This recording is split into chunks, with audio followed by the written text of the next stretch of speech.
Tož roku 1882 vyrazil Bača z Višňovského pásť svoje ovce nedaleko cez lúky vedúce až po Čachtický hrad, kde boli najlepšie travnaté kopce. Bolo to skoro ráno a Bača bol mladý. Mal asi 15 rokov, vieš.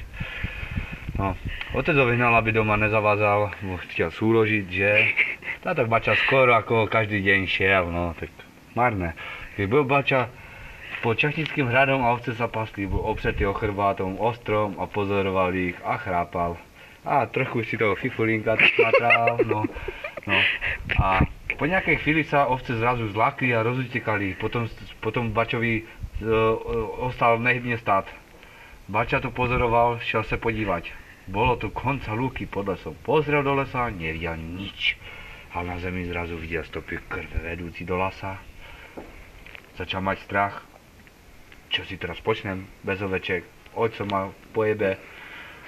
Ale ty stupky vedli do lesa. Najprv spočítal ovce a pravda, jedna mu chybala. Otec by ho doma zdral z kože, keby přišel domů bez jedinej ovce. Ocko, starý, taký balamút, vieš. Šel teda po stopách, bolo to sotva 5 minút. Keď vleze medzi stromami uvidel niečo veľké a tmavé. Srdce mu bušilo, bolo to prehnuté hlavou dole k ovci a bolo počuť pukanie žieber medzi zubami. Mladý Bača bol tak vylekaný, že len pozeral. Keď sa na neho po chvíli tvor rozočil, chtěl sa Bača v strachu posrať pod zem. Keď tvor zbadal chlapca, zobral do papule zbytok ovca a utekol preč.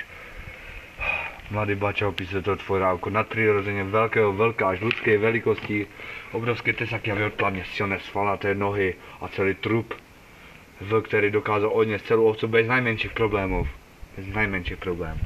Keď Bača doma rozprával, nikto mu nechcel uveriť.